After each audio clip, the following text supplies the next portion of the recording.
بارے میں بسم اللہ الرحمن الرحیم الحمد للہ رب العالمین والعاقبۃ للمتقین والصلاة والسلام علی سید الانبیاء والمرسلین وعلى آلہ واصحابہ اجمعین الی یوم الدین۔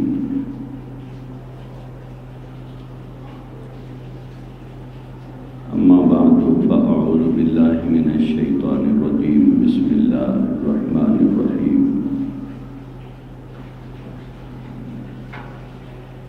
انا عرضنا الامانۃ علی السماوات والارض والجبال فأبين أن يحملنها وأشفقن منها وحملها الإنسان إنه كان ظلوما جهولا۔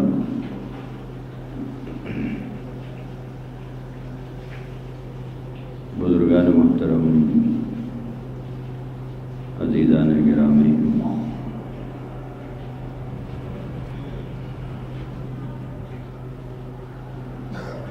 بات اس موضوع پر چل رہی تھی کہ قرآن مجید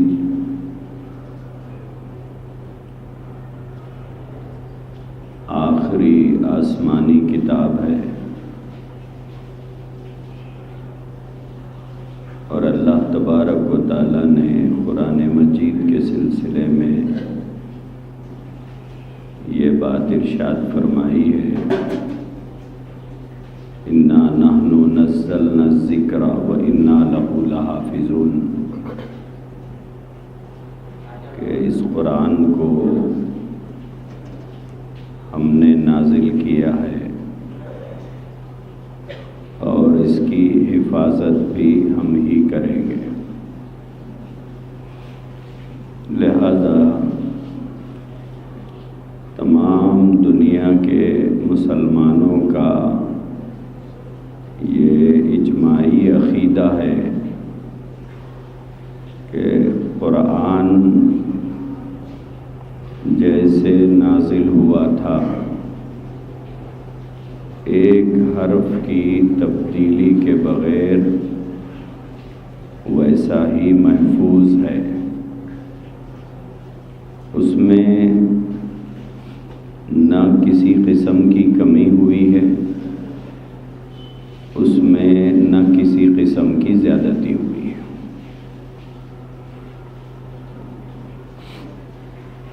لیکن گزشتہ جمعہ میں نے بتایا تھا کہ ایک طبقہ دنیا میں ایسا ہے جو قرآن میں تحریف کا قائل ہے، رد و بدل، تبدیلی، کمی بیشی کا یقین رکھتا ہے، اور جو بھی قرآن کے سلسلے میں کمی بیشی کا عقیدہ رکھتا ہے بالاتفاق وہ اسلام سے خارج ہے۔ قرآن کے صحیح ہونے کے بارے میں اور قرآن کے محفوظ ہونے کے سلسلے میں جو بھی شک کرے گا وہ اسلام کے دائرے سے باہر ہو جاتا ہے، اس لیے کہ حفاظت قرآن کا تو اللہ نے وعدہ کیا ہے۔ لہٰذا 1400 سال سے قرآن اپنے نزول کے وقت جیسا محفوظ تھا آج بھی ویسا ہی محفوظ ہے۔ لیکن شیعہ حضرات کا ایک بڑا طبقہ وہ ہے جو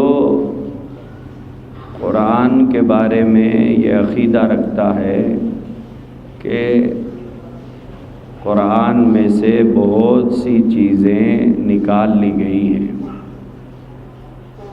اور نزول کے وقت قرآن جیسا تھا، موجودہ قرآن ویسا نہیں ہے۔ ان کی معتبر کتابوں میں یہ بات لکھی ہوئی ہے کہ قرآن مجید میں 17,000 آیات تھی۔ انہی شیعہ کتابوں میں ایک بات یہ بھی لکھی ہوئی ہے کہ 18,000 آیات تھی۔ دو روایتیں ہیں ان کے پاس، بعض کتابوں میں لکھا ہے 17,000 تھی، بعد میں لکھا ہے 18,000 تھی، جبکہ موجودہ جو قرآن پوری دنیا کے اندر ہے اس قرآن کریم میں 6,666 آیات ہیں۔ گویا الزام ہے تمام دنیا کے مسلمانوں کے اوپر کہ وہ ایسا قرآن پڑھ رہے ہیں جو غلط ہے، اور شیعہ کتابوں میں یہ بات لکھی ہوئی ہے کہ اصلی قرآن دنیا میں موجود نہیں ہے، بھلے وہ جو 10,000 12,000 آیات جو بھی نکال لی گئی ہیں اس کے اندر کیا تھا؟ تو وہ لوگ یہ کہتے ہیں کہ وہ 10-12,000 آیات جو قرآن میں سے سنیوں نے نکال لیے ہیں اس میں حضرت علی رضی اللہ تعالیٰ عنہ، حضرت فاطمہ رضی اللہ تعالیٰ عنہا، حضرت حسن و حسین رضی اللہ تعالیٰ عنہما کی اولاد کے فضائل تھے، لہذا قرآن میں سے اس کو نکال لیا ہے، اور نکال دینے کا الزام کس کے اوپر ہے؟ نکال دینے کا الزام یہ لگاتے ہیں 3 خلفائے راشدین پر، ایک حضرت ابو بکر، دوسرے حضرت عمر، تیسرے حضرت عثمان رضی اللہ تعالی علیہم اجمعین۔ یہ تینوں کے اوپر یہ الزام لگاتے ہیں کہ انہوں نے قرآن سے اہل بیت اطہار کے جو فضائل موجود تھے اس کو انہوں نے نکال لیا،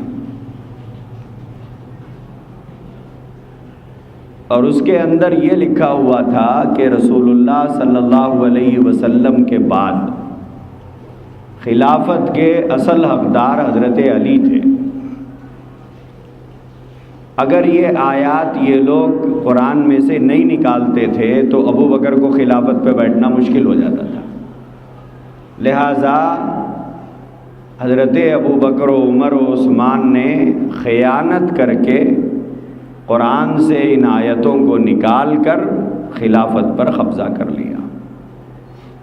بعض شیعہ کتابوں میں تو ایسے گرے ہوئے الفاظ لکھے ہوئے ہیں کہ موجودہ قرآن شراب خور خلفاء کے لیے بدل دیا گیا ہوا قرآن ہے۔ تو قرآن مجید کے سلسلے میں یہ ایک نظریہ ہے شیعوں کا کہ موجودہ قرآن کو وہ صحیح نہیں مانتے۔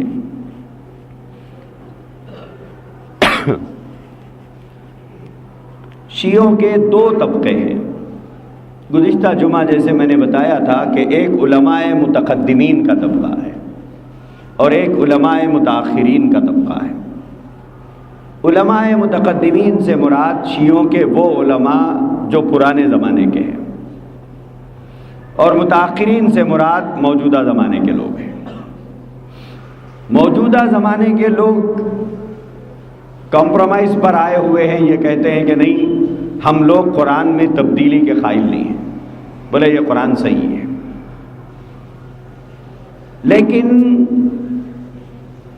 ان کے جو مضبوط علماء تھے جن کو یہ لوگ قائد کی حیثیت سے مانتے تھے، اور شیعہ مذہب کا ڈھانچہ جن مذہبی قائدین پر کھڑا ہوا ہے، ان کی تحریروں میں پوری وضاحت کے ساتھ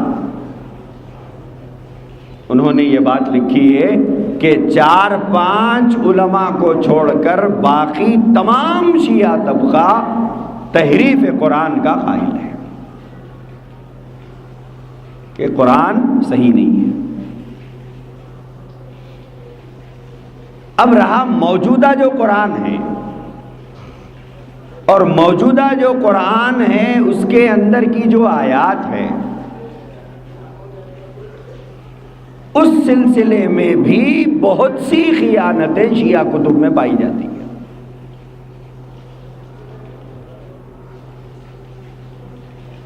اسی لیے میں نے بالکل ابتدا میں عرض کیا تھا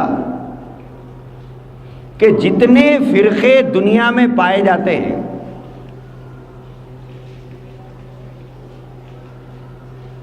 ہر فرقہ یہ کہتا ہے کہ ہم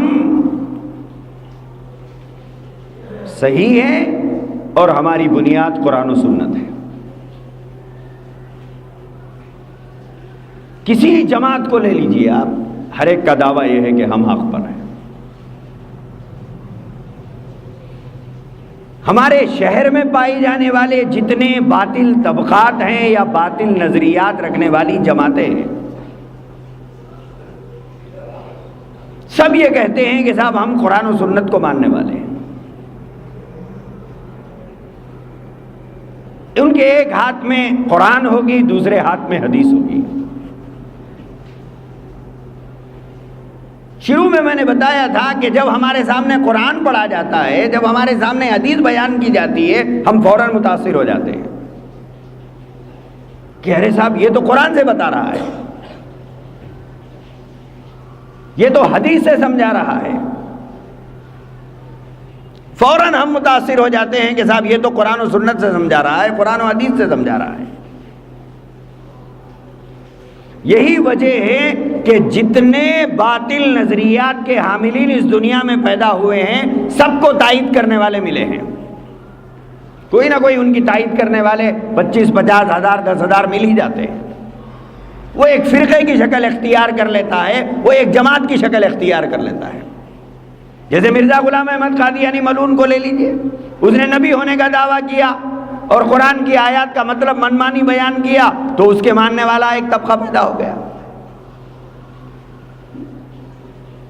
ہمارے شہر میں صدیق چند بسویشور گزرے ہیں، یہ بھی مرزا غلام احمد قادیانی کا چیلا تھا،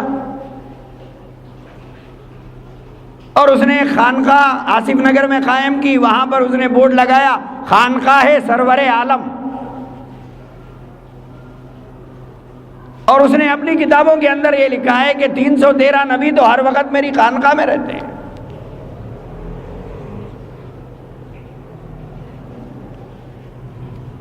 اور اس نے اپنے بارے میں لکھا کہ میں یوسف علیہ السلام کا مظہر ہوں۔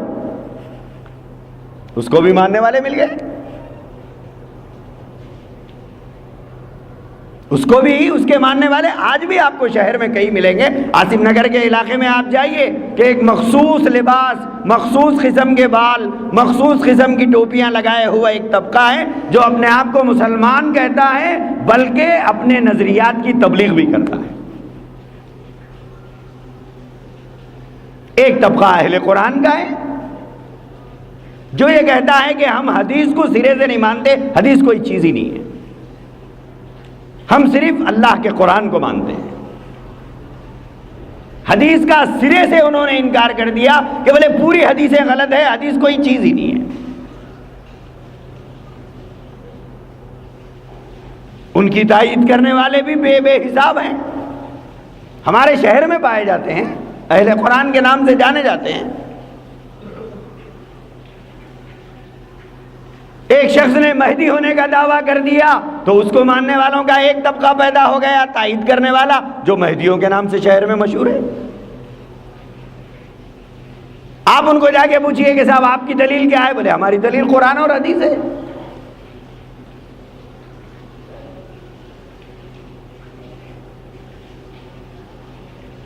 تو میں جو بتانا چاہ رہا ہوں وہ یہ ہے کہ صرف قرآن اور حدیث کی بات کرنے سے متاثر نہیں ہونا ہے،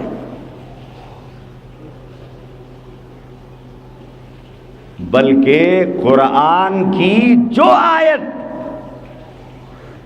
وہ پیش کر رہا ہے اپنے ثبوت میں، جو حدیث ثبوت میں بیان کر رہا ہے، دیکھنا یہ ہے کہ اس قرآن کی آیت کا اور اس حدیث کا حضرات صحابہ کیا مطلب سمجھتے تھے. صحابہ کیا مطلب سمجھتے تھے؟ قرآن کی اس آیت کا مطلب صحابہ کیا لیتے تھے؟ کیوں؟ نزول قرآن کے بعد قرآن کو سب سے پہلے سننے والے، قرآن کو سب سے پہلے سمجھنے والے صحابہ ہیں. اللہ کے نبی کو دیکھنے والے اور اللہ کے نبی کے زبان مقدس کے کلمات کو سننے اور سمجھنے والے سب سے پہلے حضرات صحابہ ہیں.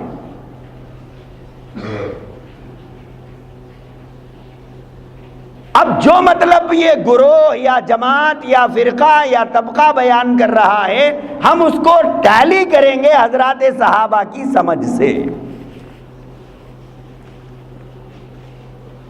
جو مطلب یہ گروہ یا طبقہ یا فرقہ یا جماعت بیان کر رہی ہے، اگر وہ صحابہ کے سمجھ سے ملتا ہے، اس کی سمجھ کی صحابہ تائید کرتے ہیں، تو سمجھیں گے صحیح ہے. لیکن صحابہ کی سمجھ سے ٹکرا رہا ہے. صحابہ نے قرآن کی آیت کا مطلب کچھ اور بیان کیا اور یہ کچھ اور بیان کر رہے ہیں. چاہے یہ بیان کرنے والوں کی تعداد سے اگر پوری دنیا بھی بھر جائے،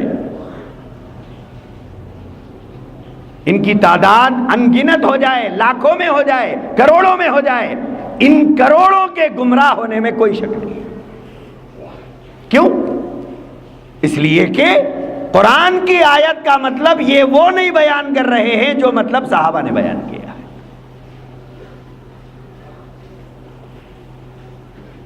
حدیث شریف کا وہ مطلب نہیں بیان کر رہے ہیں جو مطلب حضرات صحابہ نے بیان کیا ہے.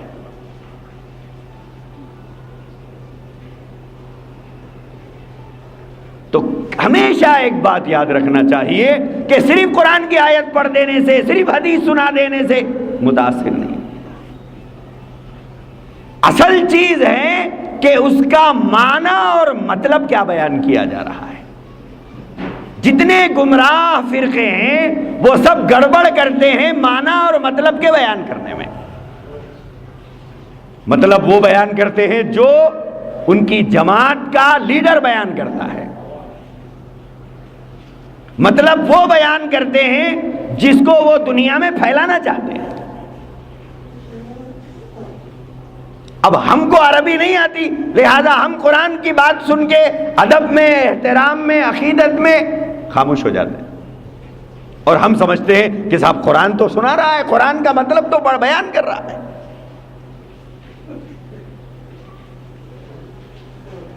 گزشتہ جمعہ میں نے بتایا تھا کہ شیعوں نے قرآن کریم کے تحریف کے سلسلے میں جو بیان کیا کہ 17,000 آیات تھی قرآن میں یا 18,000 آیات تھی، لہذا تمام کی تمام نکال لی گئی ہے، بس 6,000 باقی رہ گئی ہے اور باقی ساری 12,000 آیات یا 11,000 آیات سب نکال لی گئی ہے.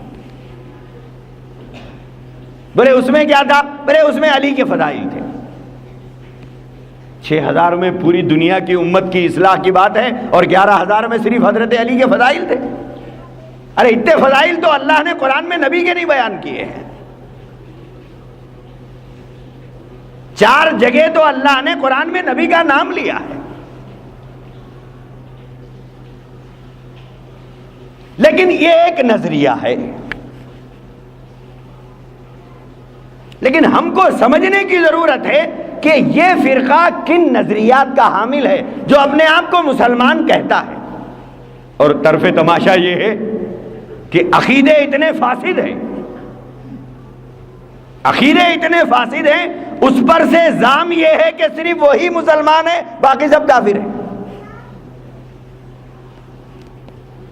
صرف اپنے آپ کو مسلمان سمجھتے ہیں، باقی تمام دنیا کے لوگوں کو، تمام دنیا کے مسلمانوں کو کافر کہتے ہیں.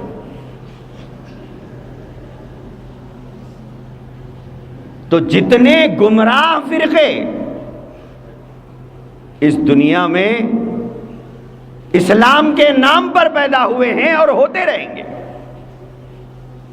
ان کی پہچان کیا ہے؟ اللہ کے نبی نے فرمایا کہ بنی اسرائیل 72 فرقوں میں بٹی تھی اور میری امت 73 فرقوں میں بٹے گی۔ وہ تو 72 میں بٹے تھے، اللہ کے نبی نے فرمایا میری امت تو 73 فرقوں میں بٹے گی اور بنی اسرائیل کے نقش قدم پر چلے گی۔ اللہ کے رسول نے فرمایا اگر بنی اسرائیل کا کوئی بدبخت اس زمانے میں اگر اپنی ماں سے منہ کالا کیا تھا تو میری امت کا بدبخت بھی کرے گا، اتنا بنی اسرائیل کو فالو کریں گے۔ اور اللہ کے نبی نے فرمایا ان 73 میری امت جو 73 فرقوں میں بٹے گی ان میں سے 72 جہنم میں جائیں گے۔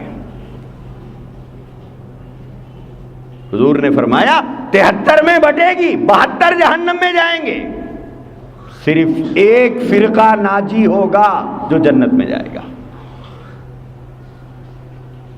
حضرات صحابہ کرام نے اللہ کے نبی سے پوچھا کہ اے اللہ کے رسول وہ ایک فرقہ کون سا ہے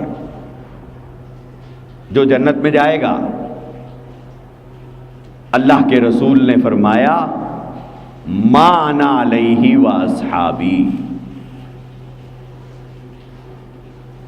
2 جملوں میں حضور نے پورا جواب دے دیا۔ حضور نے فرمایا ما انا علیہ واصحابی کہ جو میرے اور میرے صحابہ کے طریقے پر رہے گا وہ جنت میں جائے گا۔ حضور نے صرف یہ نہیں فرمایا کہ جو میرے راستے پر رہے گا، میرے طریقے پر رہے گا، ما انا علیہ نہیں فرمایا، ساتھ میں فرمایا واصحابی،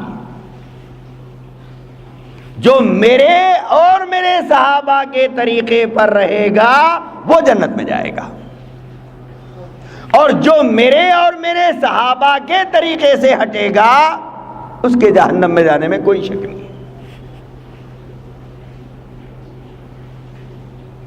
طریقہ نبی کا، طریقہ صحابہ کا ہونا ہے۔ اگر طریقہ صحابہ کا نہیں ہے، جو کام کیا جا رہا ہے وہ طریقے صحابہ پر نہیں ہے، صحابہ نہیں کرتے تھے، اب یہ کر رہا ہے تو یہ صحابہ سے بڑا دیندار ہے۔ اور اللہ کے نبی نے اپنے صحابہ کرام کے بارے میں یہ بات وضاحت کے ساتھ ارشاد فرما دی، وضاحت کے ساتھ ارشاد فرما دی کہ اصحابی کالنجوم فبأیہم اقتدیتم اہتدیتم۔ اللہ کے نبی نے فرمایا میرے صحابہ ستاروں کے مانند ہیں، جس کی اتباع کرو تم ہدایت پا جاؤ گے۔ اللہ تبارک و تعالیٰ نے صحابہ کے بارے میں فرمایا اولئک ھم الراشدون، پورے کے پورے ہدایت یافتہ ہیں، سب کو سرٹیفکیٹ ہے۔ تو کسی بھی فرقے یا کسی بھی جماعت کے حق پر ہونے یا باطل پر ہونے کی پہچان کیا ہے؟ ما انا علیہ واصحابی کے راستے پر ہے یا نہیں ہے،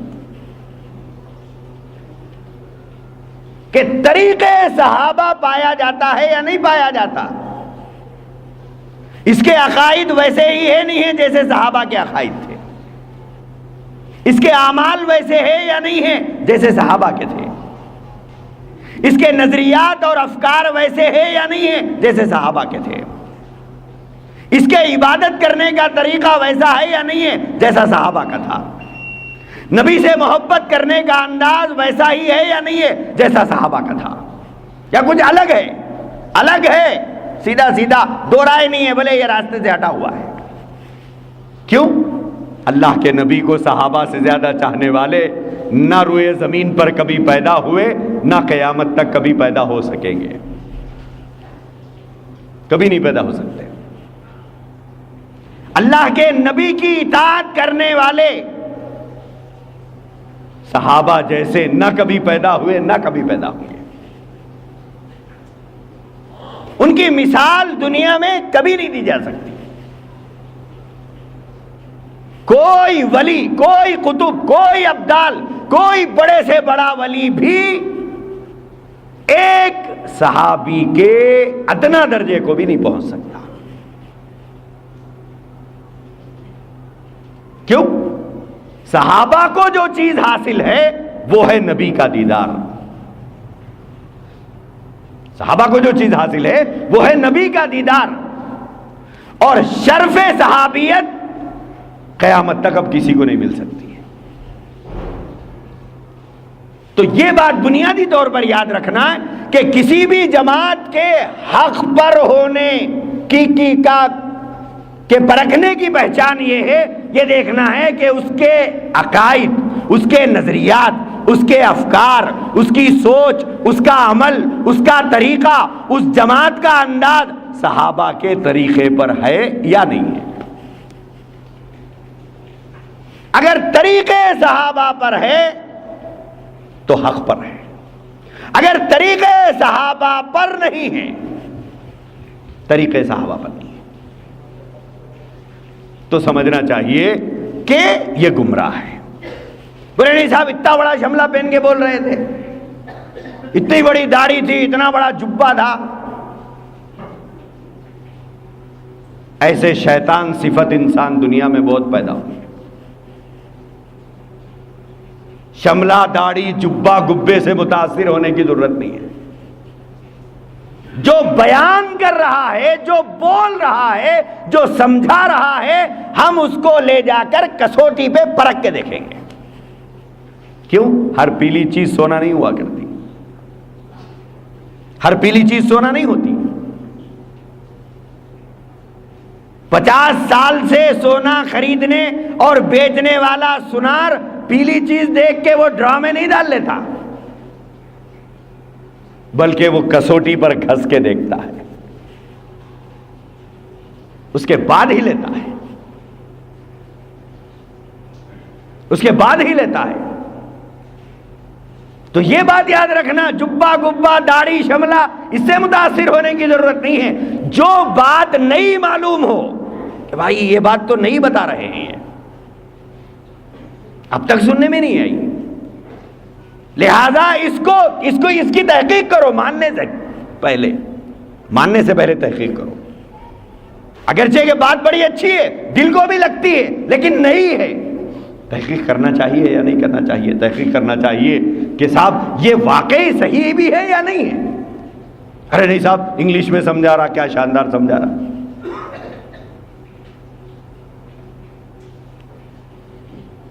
بولے پہلی مرتبہ قرآن انگلش میں سمجھنے کو ملی، بھائی آج تک نہیں سمجھے. بولے ریفرنس بھی انگلش میں دیتے ہیں، اور کیا ازبر یاد ہے، کیا فلانا یاد ہے. ہم اس سے متاثر ہو جاتے ہیں. میرے عزیز بھائیوں، تلبیس جو ہوتا ہے، دھوکہ جو دیا جاتا ہے، وہ کیسا دیا جاتا ہے؟ آیت میں نہیں دیا جاتا، آیت میں نہیں دیا جاتا، آیت وہی پڑھی جاتی ہے. حدیث ڈٹو وہی پڑھتے ہیں جو کتاب میں ہے، آیت وہی پڑھتے ہیں جو قرآن میں ہے. گڑبڑ جو ہوتی ہے وہ مطلب کے بیان کرنے میں ہوتی ہے.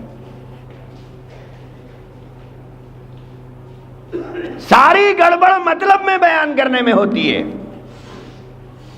جیسے شیعوں نے بیان کیا، اِنَّا عَرَضْنَا الْأَمَانَةَ عَلَى السَّمَاوَاتِ وَالْأَرْضِ وَالْجِبَالِ فَأَبَيْنَا أَن يَحْمِلْنَهَا وَأَشْفَقْنَ مِنْهَا وَحَمَلَهَا الْإِنسَانُ إِنَّهُ كَانَ ظَلُومًا جَهُولًا. قرآن کی آیت ہے جس کے اندر اللہ نے کیا بیان کیا؟ اِنَّا عَرَضْنَا الْأَمَانَةَ علی السماوات. اللہ نے کہا کہ ہم نے اپنی امانت کو آسمانوں پر پیش کیا، زمینوں پر پیش کیا، پہاڑوں پر پیش کیا کہ اس کو قبول کر لو. لیکن انہوں نے انکار کیا کہ ہم اسے برداشت نہیں کر سکتے. لیکن وحملها الانسان، انسان نے اس کو اٹھا لیا کہ آگے لائیے ہم برداشت کرتے ہیں۔ لیکن یہ الامانہ سے کیا مراد ہے؟ جس امانت کو اللہ نے آسمانوں پر، زمینوں پر، پہاڑوں پر پیش کیا ہے، وہ امانت کیا چیز تھی جو اللہ نے پیش کیا؟ اللہ کے نبی نے، صحابہ نے بیان کیا کہ وہ اللہ کا قرآن تھا۔ الامانہ سے مراد ہے اللہ کا قرآن، کہ ہم نے اس قرآن کو آسمانوں پر، زمینوں پر، پہاڑوں پر پیش کیا، لیکن کسی نے اس کو قبول کرنے کا تحمل اپنے اندر نہیں پایا۔ کہا کہ اللہ ہمارے اندر اس کی برداشت نہیں ہے، ہم اس کو برداشت نہیں کر سکتے۔ اللہ نے فرمایا وَحَمَلَهَا الْإِنسَانُ، انسان نے اسے اٹھا لیا۔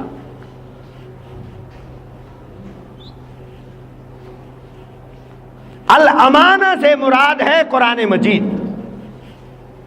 دنیا کی پوری تفاسیر کو اٹھا کر دیکھ لیجئے، وہاں پر لکھا ہوا ہے الامانہ سے مراد قرآن مجید ہے۔ شیعہ کیا کہتے ہیں؟ شیعہ کہتے ہیں الامانہ سے مراد علی کی ولایت ہے۔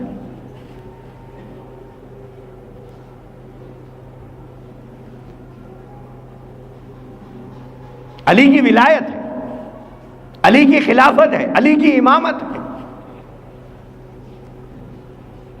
کہ اللہ نے علی کی امانت، علی کی امامت کو آسمانوں پر پیش کیا، زمینوں پر پیش کیا، پہاڑوں پر پیش کیا، لیکن سب نے انکار کر دیا۔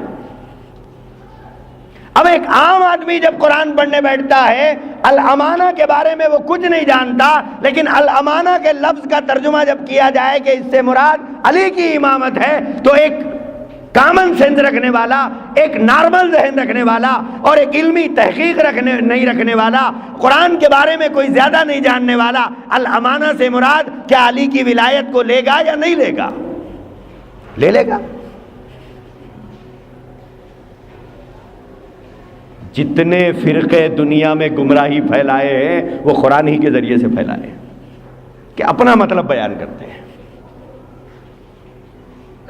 اپنا مخصوص نظریہ جو ان کے ذہنوں میں ہے، اس نظریے کو قرآن سے بیان کرتے ہیں۔ اسی لیے اللہ نے فرمایا یضل بہ کثیرا ویہدی بہ کثیرا، اسی قرآن کی وجہ سے بہت سے لوگ دنیا میں گمراہ ہو گئے، اور یہی قرآن ہدایت کا ذریعہ بنا۔ غلط مطلب لے کر گمراہ ہو گئے، اور صحیح مطلب لے کر ہدایت یافتہ ہو گئے۔ اب قرآن مجید کی اس آیت کا مطلب شیعہ کتب کے اندر، شیعوں کے پاس جو تفسیریں ہیں، اس کے اندر یہ ہے کہ اس سے مراد علی کی امامت ہے، کہ اللہ نے علی کے فضائل اس آیت کے اندر بیان کیے، جبکہ پوری دنیا ایک الگ مطلب بیان کر رہی ہے، صحابہ الگ مطلب بیان کر رہے ہیں۔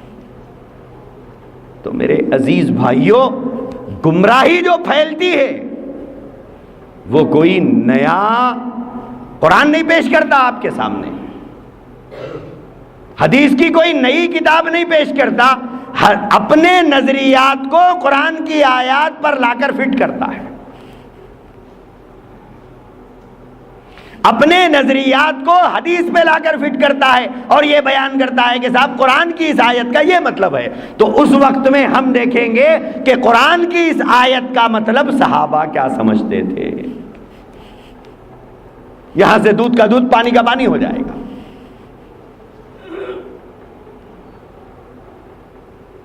حق اور باطل میں تمیز کب ہوگی؟ جب موجودہ زمانے کے افکار اور نظریات بیان کرنے والوں کے افکار اور نظریات کو لے جا کر صحابہ اکرام رضوان اللہ تعالی علیہم اجمعین نے جو بیان کیا، اس سے ٹیلی کر کے دیکھا جائے۔ بولے نہیں صاحب اتنے غلط ہو سکتے کیا؟ اتنے نہیں، پوری دنیا بھی بھر گئی تو گمراہ ہونے میں کوئی شک نہیں ہے۔ اللہ کے نبی نے خود فرمایا 72 جہنم میں جائیں گے، ایک ہی تو طبقہ جنت میں جائے گا۔ حضور نے فرمایا کہ میری امت 73 فرقوں میں بٹے گی، جن میں سے 72 جہنم میں جائیں گے۔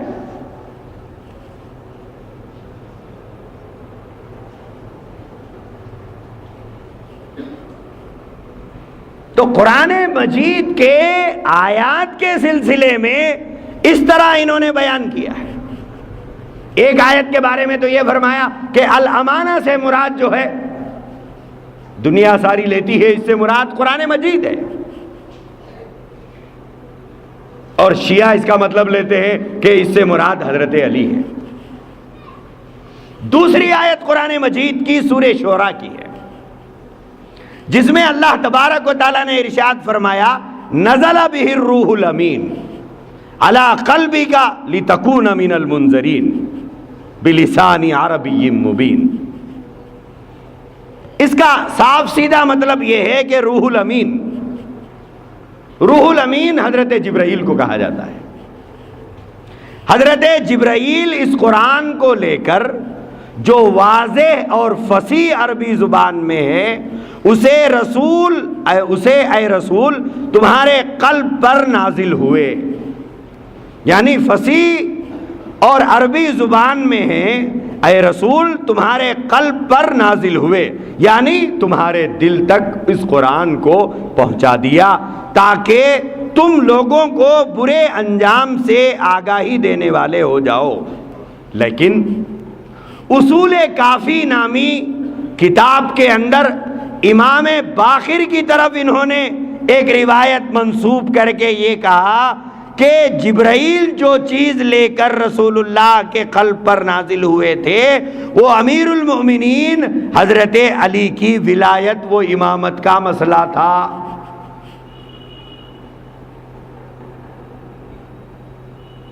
نزل بہ الروح الامین سے مراد حضرت جبرائیل جو قرآن لے کے نازل ہوئے تھے، اللہ بیان کر رہا ہے محمد جبرائیل جو لے کر نازل ہوئے تھے، کیا لے کر نازل ہوئے تھے؟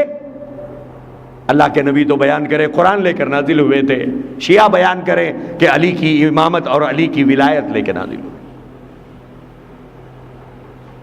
آیت وہی ہے، گڑبڑ جو ہو رہی ہے مطلب کے بیان کرنے میں ہو رہی ہے۔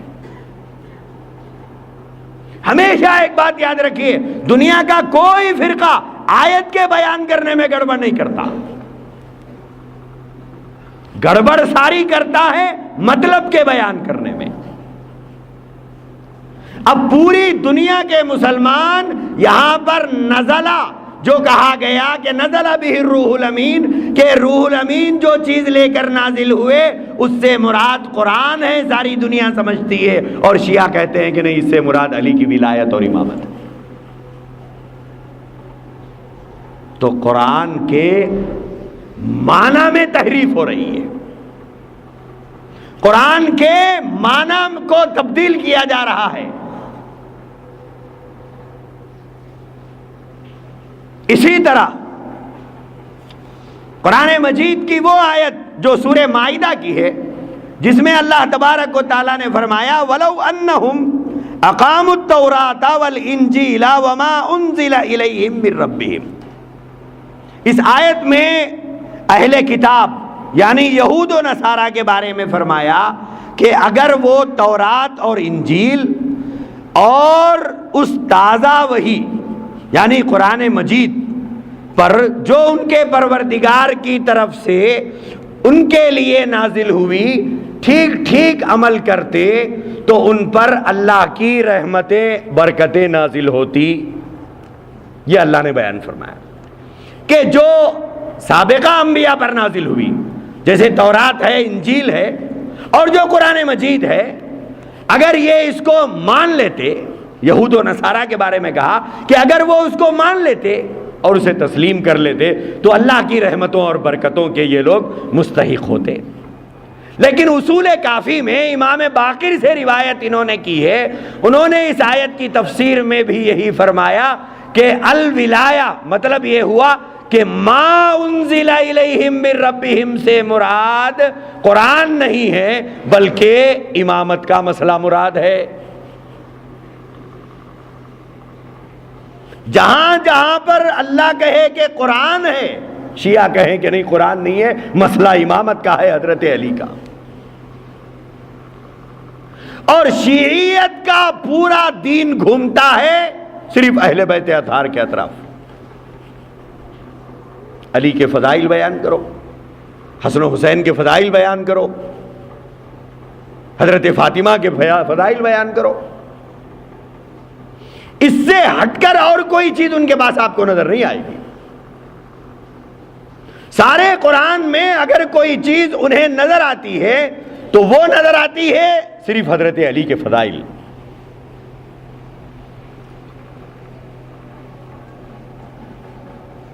یہاں تک کہ اللہ تبارک و تعالیٰ نے قرآن کریم میں فرمایا وَلَقَدْ أَهِدْنَا إِلَىٰ آدَمَ، کہ حضرت آدم علیہ السلام سے اللہ نے ایک عہد لیا تھا. وہ عہد کیا لیا تھا؟ وہ عہد یہ لیا تھا کہ آدم دیکھو تم جنت میں رہو، تم اور حوا، لیکن ایک درخت کی طرف اشارہ کر کے بتایا کہ وہ درخت کا پھل نہیں کھانا. لیکن حضرت آدم علیہ السلام سے چوک ہو گئی، شیطان نے انہیں بہکایا اور حضرت آدم علیہ السلام اس درخت کے پھل کو کھا لیا. نتیجتاً کیا ہوا؟ اللہ تبارک و تعالیٰ نے جنت کا لباس اتار دیا. فَطَفِقَا يَخْصِفَانِ عَلَيْهِمَا مِنْ وَرَقِ الْجَنَّةِ. اللہ تبارک و تعالیٰ نے حضرت آدم کا جنت کا لباس اتار دیا اور اس کے بعد میں فرمایا کہ چلو اب چھٹی یہاں سے، ہم جنت سے تمہیں نکالتے ہیں. آدم اور حوا کو جنت سے نکال دیا گیا. تو حضرت آدم سے جو بھول ہوئی تھی وہ بھول ہوئی تھی اس درخت کے پھل کے کھانے کے سلسلے. قرآن کریم میں یہ آیت اللہ تبارک و تعالیٰ نے ایک سے زائد جگہ یہ واقعہ بیان کیا ہے حضرت آدم کا. تو حضرت آدم سے جو بھول ہوئی وہ کئی کی ہوئی؟ پھل کھانے کے سلسلے میں ہوئی. شیعہ کہتے ہیں نہیں، علی کی ولایت کے سلسلے کی ہوئی.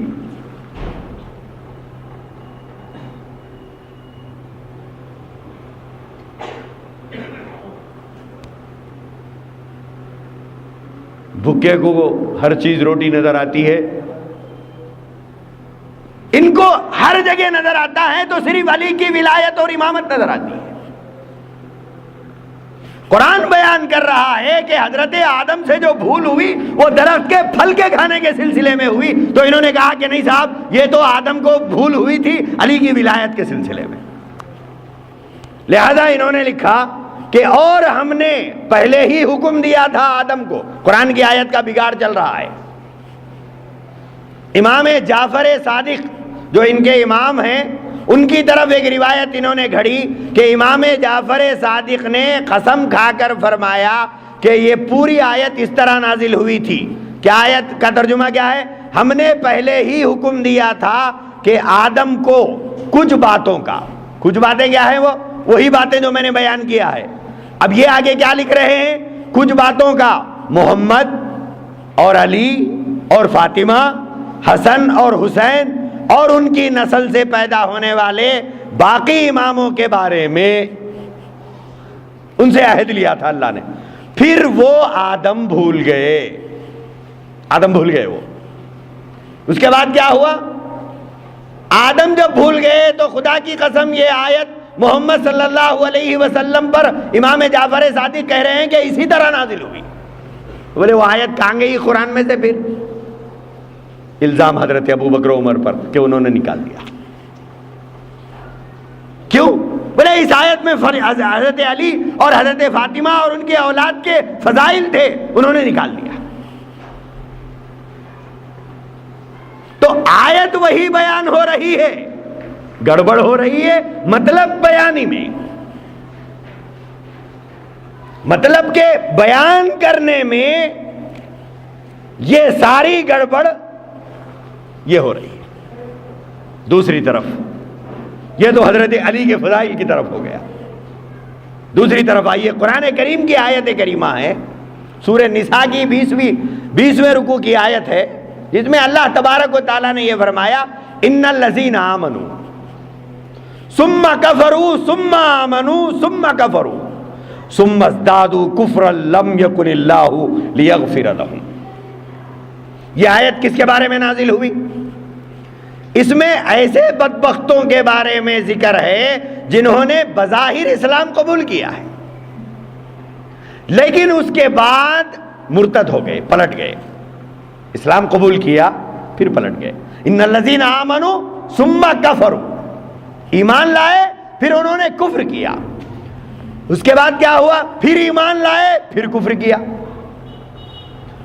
اس کے بعد پھر اپنے ایمان کو ظاہر کیا، اس کے بعد پھر کفر کی طرف لوٹ گئے اور پھر کفر ہی میں آگے بڑھتے رہے۔ تو ایسے بدبختوں کے بارے میں یہ آیت نازل کی گئی اور اللہ نے ان کے بارے میں فرمایا کہ ان کی ہرگز مغفرت نہیں ہوگی۔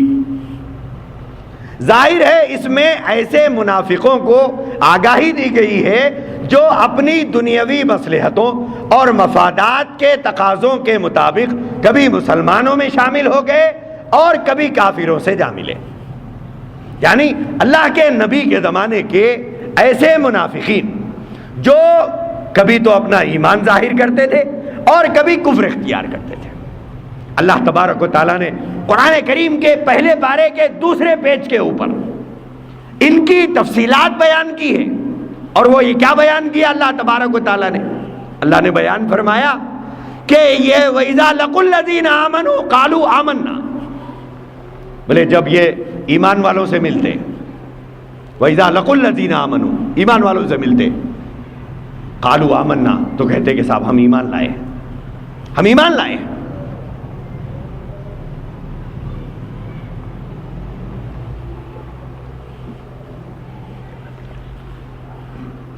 ایمان والوں سے ملاقات ہوتی تو یہ کہتے کہ ہم ایمان لائے۔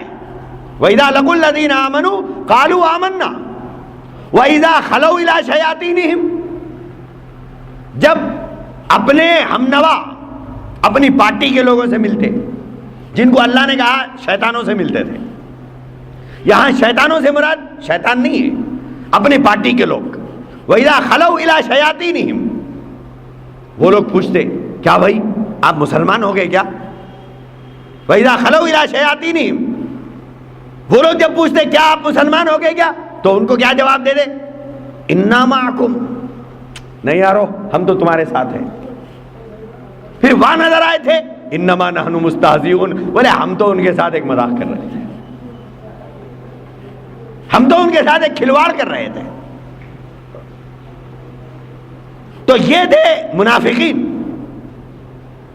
تو اللہ تبارک و تعالیٰ نے اس آیت کریمہ میں جو بیان فرمایا وہ یہ بیان فرمایا کہ کچھ لوگ حضور کے زمانے میں جو لوگ تھے ان کے بارے میں فرمایا ان الذین آمنوا ثم کفروا ثم آمنوا ثم ازدادوا کفرا لم یکن اللہ لیغفر لهم،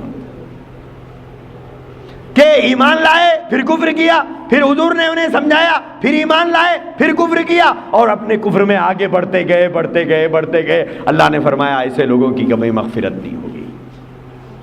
یہ آیت ہے منافقین کے سلسلے میں۔ اب شیعہ اس آیت کا مطلب کیا بیان کرتے ہیں، دیکھیے آیت تو وہی ہے لیکن مطلب کے بیان کرنے میں کیسا خیانت سے کام لیا جا رہا ہے۔ خیانت کس طرح ہے؟ اصول کافی شیعوں کی مشہور کتاب ہے، میں امام جعفر صادق سے روایت ہے کہ انہوں نے اس آیت کے بارے میں فرمایا کہ اس آیت کے بارے میں فرمایا کہ یہ آیت فلاں اور فلاں اور فلاں کے بارے میں نازل ہوئی۔ ایک بات یاد رکھیں، شیعہ کتابوں کے اندر عوام کو تو اکثر پڑھنے کا موقع نہیں ملتا، اگر بالاتفاق بات آ گئی میں بتانا چاہتا ہوں، شیعہ کتب میں یہ لفظ ملے گا فلاں فلاں فلاں، جہاں پر ایک فلاں آئے گا تو اس سے مراد حضرت ابو بکر ہوں گے، جہاں پر 2 مرتبہ فلاں ہوگا تو وہاں پر حضرت ابو بکر و عمر ہوں گے، جہاں پر 3 مرتبہ فلاں ہوگا تو وہاں پر حضرت ابو بکر، حضرت عمر، حضرت عثمان ہوں گے۔ وہ لوگ ان لوگوں کا نام نہیں لیتے، کیوں؟ یہ تو بدترین دشمن ہے ان کے۔ شیعہ تو یہ تینوں کو کافر منافق کہتے ہیں۔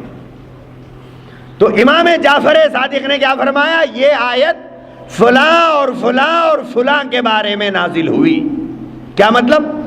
یہ تینوں شروع میں رسول اللہ پر ایمان لائے، اور جب ان کے سامنے حضرت علی کی ولایت اور امامت کا مسئلہ پیش کیا گیا اور آپ نے فرمایا من کنت مولاہ فہذا علی مولا، تو یہ تینوں منکر ہو کر کافر ہو گئے۔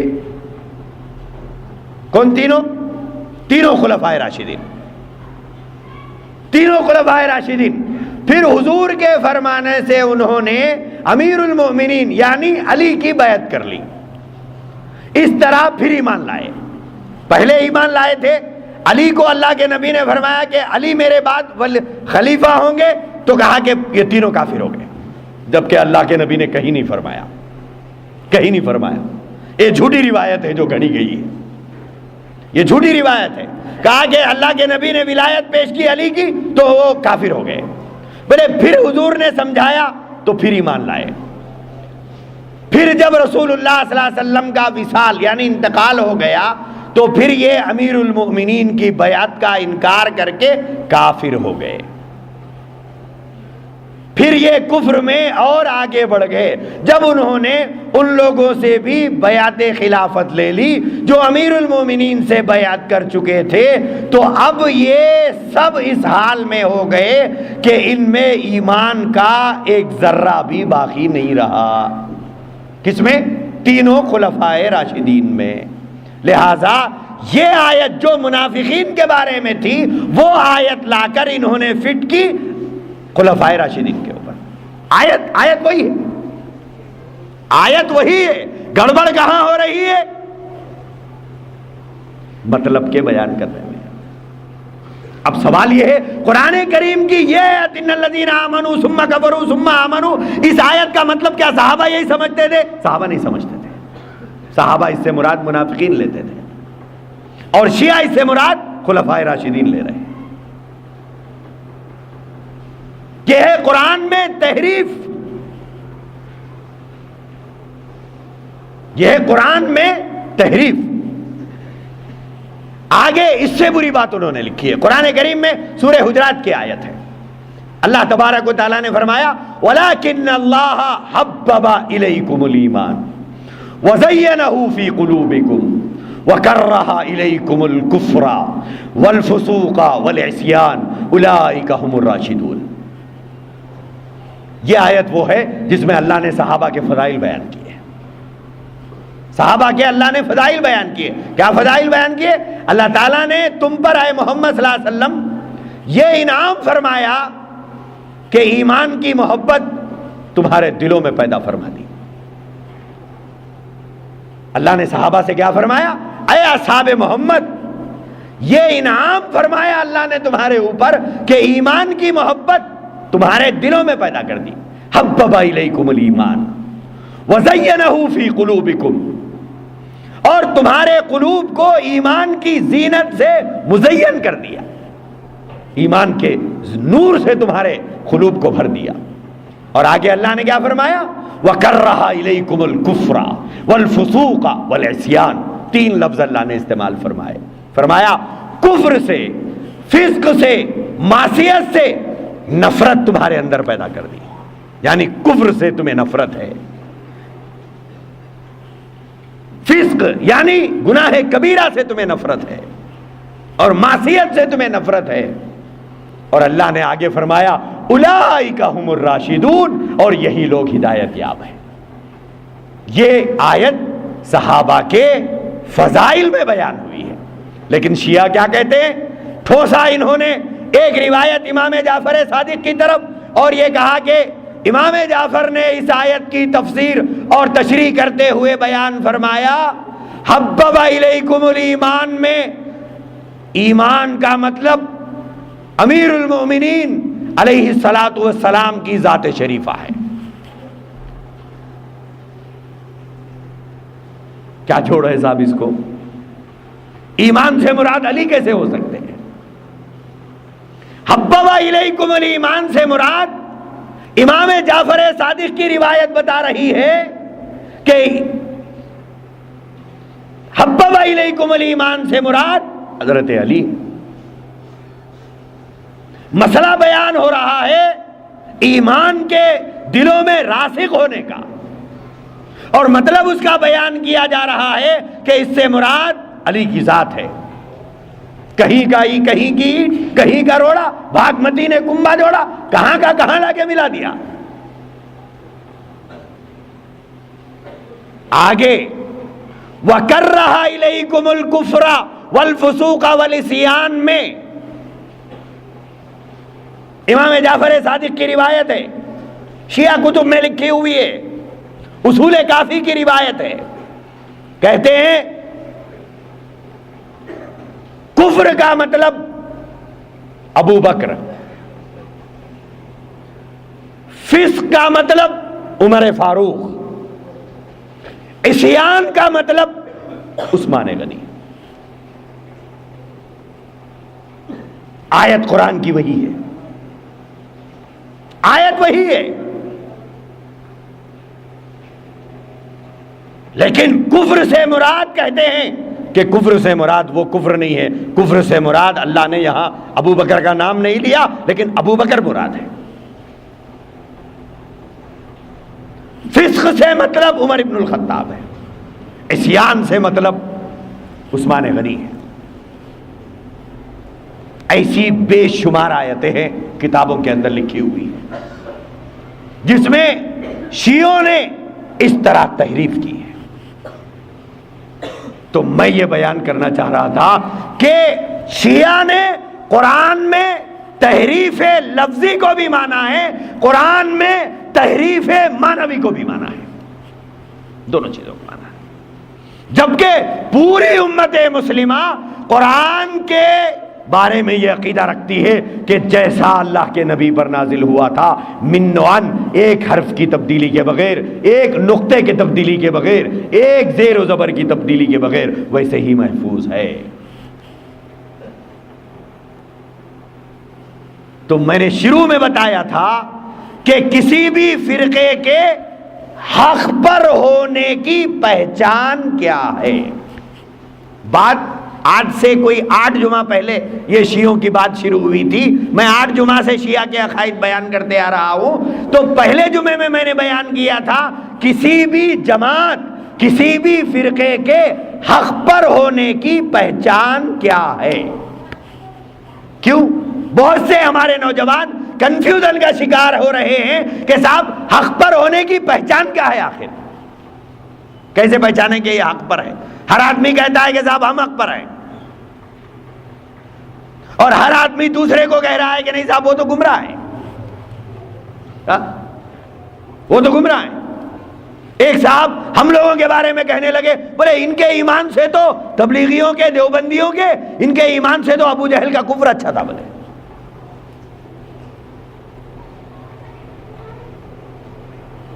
بولے ان کے ایمان سے تو ابو جہل کا کفر اچھا تھا۔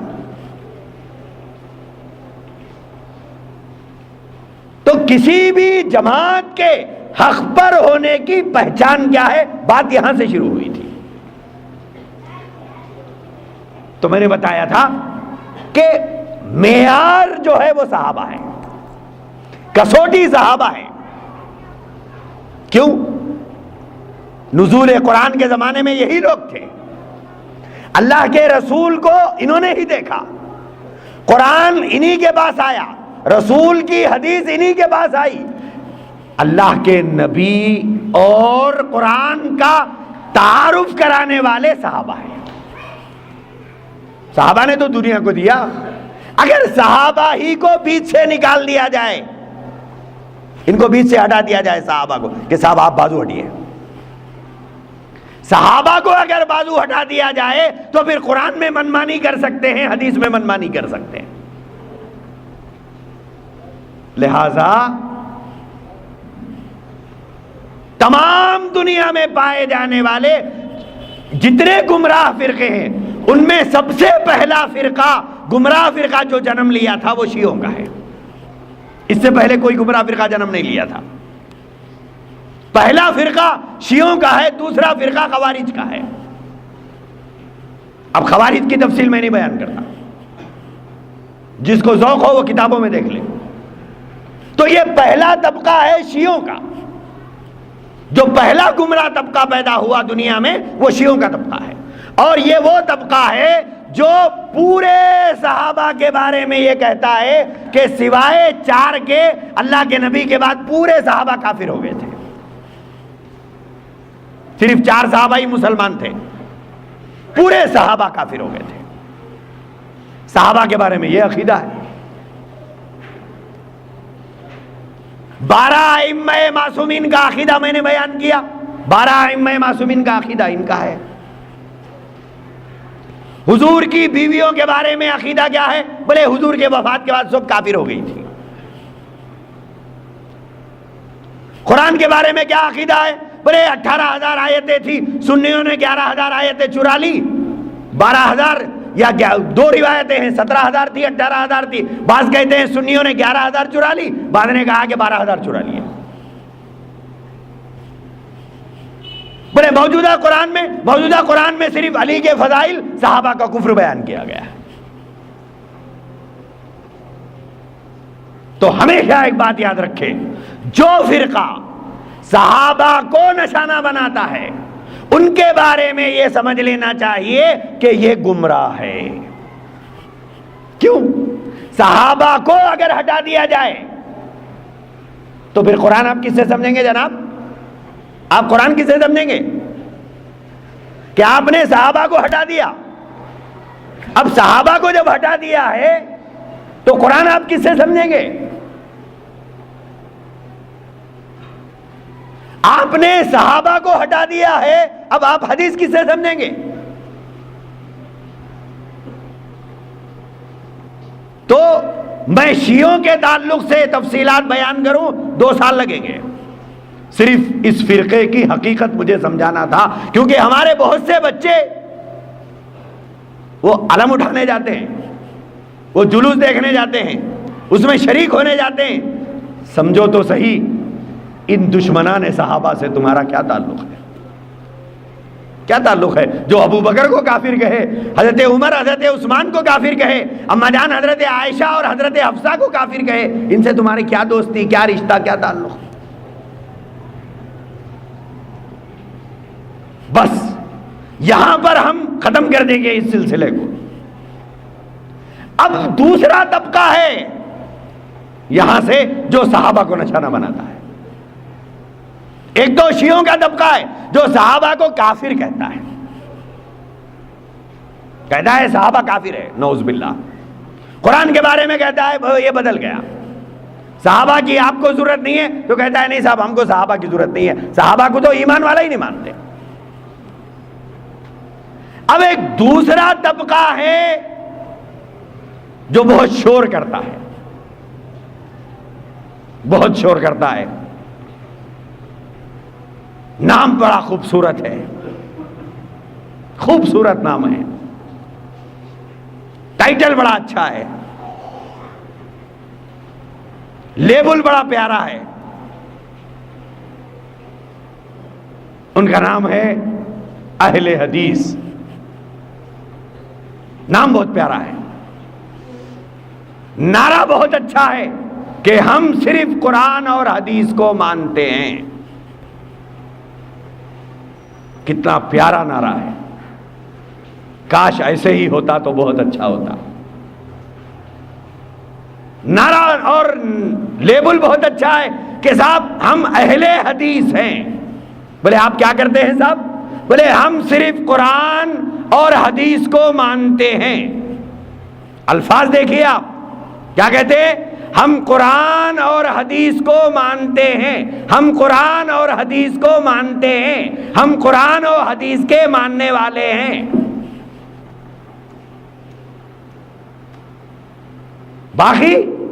باقی ہم کسی کو نہیں مانتے، یہاں سے نکل ہی گیا مطلب یہی نکل گیا، بھانڈا تو آپ کا یہی پھٹ گیا کہ ہم قرآن و حدیث کو مانتے ہیں، ہم صرف قرآن حدیث کو مانتے ہیں، ہم کو صرف قرآن حدیث کافی ہے۔ آپ کو صحابہ نہیں چاہیے؟ بولے نہیں صاحب ہم کو صحابہ نہیں چاہیے، ہم کو صحابہ نہیں چاہیے۔ بھانا تو تمہارا یہی پھٹ گیا۔ بعض لوگ بڑے جوشیلے ہوتے ہیں. ارے کیا صاحب بڑے خلاف بولتے رہے. پہلے عقل کا خناس مسجد سے باہر رکھ کے آئیے اور نارمل ذہن لے کے آئیے, حقیقت سمجھیے. آپ ذہن میں پہلے سے کوئی چیز پکا کے آئیں گے, حق کو سمجھنے کا جذبہ لے کے نہیں آئیں گے, کبھی نہیں سمجھ میں آتا. آپ یہ ذہن رکھ کے آئیے کہ اگر حق ہوگا تو میں ضرور قبول کروں گا. ارے اللہ کے نبی کی خدمت میں تو ابو جہل پوری عمر آتا رہا, لیکن ضد لے کے آتا تھا, چاہے محمد کچھ بھی کہے مجھے ماننا تو نہیں, مجھے ماننا نہیں. ایک مرتبہ اللہ کے نبی کے پاس آیا اور کہا کہ اے محمد کب تک آپ کا ہمارا جھگڑا, کب تک آپ کا ہمارا جھگڑا. بولے آج کوئی فیصلہ ہو جائے. بولے کیا فیصلہ چاہیے؟ بولے دیکھو یہ مٹھی ہے, اس میں کچھ ہے, اس میں کچھ ہے. اے محمد آج تم بتا دو کہ میری مٹھی میں کیا ہے. بولے آج آپ کا میرا جھگڑا ختم ہو جائے گا, میں آپ کی بات مان لوں گا, میں آپ کی بات مان لوں گا. حضور نے فرمایا کہ ابو جہل تیری مٹھی میں کیا ہے میں بتاؤں, یا تیری مٹھی میں جو کچھ ہے وہ بتائے کہ میں کیا ہوں. ابو جہل اچھل گیا. بولے آپ نے تو بڑی آگے کی بات کہی ہے. اچھل گیا وہ, کہا کہ اے محمد میری مٹھی میں جو ہے وہ خود بتائے کہ میں کیا ہوں. حضور نے فرمایا اس مٹھی کو اپنے کانوں تک تو لے جا. ابو جہل اس مٹھی کو اپنے کانوں تک لے گیا. آواز آنے لگی اشہد ان لا الہ الا اللہ واشہد ان محمدا عبدہ ورسولہ. ابو جہل نے مٹھی کھول کے پھرکا دیا اور اس کے بعد میں کہا محمد تمہارا جادو تو کنکریوں پر بھی چلتا ہے. تو جس کو حق تسلیم کرنے کا جس میں جذبہ نہیں ہوتا وہ تو حضور کی خدمت سے بھی مایوس لوٹ گیا, محروم لوٹ گیا. بعض لوگ مزاجن تشدد پسند ہوتے ہیں, نہیں صاحب کچھ بھی بول لو ہم کو تو نہیں ماننا ہے, کچھ بھی بول لو میں جس طریقے پر ہوں وہ صحیح ہوں. اب 2 اور 2 4 کہنے والے کو تو سمجھایا جا سکتا ہے, لیکن 2 اور 2 5 کہنے والے کو کیا سمجھائیں گے؟ جو عقل سے پیدل ہو اسے نہیں سمجھا سکتے. تو بعض لوگ مزاجن ضدی ہوتے ہیں, بولے نہیں صاحب ہم تو اہل حدیث کے ہیں اور اس کے خلاف کچھ بھی سننا نہیں چاہتے. آپ کو معلومات کیا ہے صاحب اس کے بارے میں؟ نہیں معلومات تو کچھ بھی نہیں ہے مگر ہم نہیں سننا چاہتے. یہ تو وہی ضد ہے جو مشرکین کی ضد تھی. تو اب یہ دوسرا طبقہ ہے. ایک طبقہ تو شیعوں کا ہے جو کہتا ہے ہم کو صحابہ کی سرے سے ضرورت نہیں ہے. اب یہ دوسرا طبقہ ہے جس کا لیبل نعرہ بہت اچھا ہے, ٹائٹل بہت اچھا ہے, جو یہ کہتا ہے کہ ہم صرف قرآن و حدیث کو مانتے ہیں, ہم کو صرف قرآن و حدیث کافی ہے, ہم صرف قرآن و حدیث کے ماننے والے ہیں. تو یہاں سے ایک دوسری بات نکلتی ہے, تو آپ صحابہ کے ماننے والے نہیں ہیں, صحابہ کو نہیں مانیں گے آپ.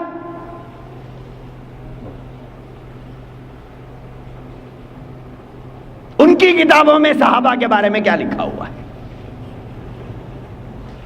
ان کی کتابوں میں صحابہ کے بارے میں کیا لکھا ہوا ہے یہ جاننے کی ضرورت ہے. میں اس طبقے کی پوری تفصیلات نہیں بیان کروں گا. میں نے شروع میں وعدہ کیا تھا کہ جتنے جماعتیں پائی جاتی ہیں یا فرقے, چاہے وہ غیر مقلدیت ہو, چاہے وہ مہدویت ہو, چاہے وہ صدیق دیندار کا طبقہ ہو, سب کے بارے میں تھوڑے تھوڑے چیزیں میں بتاؤں گا تاکہ سمجھ میں آئے کہ ہم ان سے الگ کیوں ہیں, کیوں الگ ہیں. اللہ سے دعا فرمائیے خداوند قدوس ہمیں حق کو پہچاننے کی, حق کو تسلیم کرنے کی توفیق مقدر فرمائے. وآخر دعوانا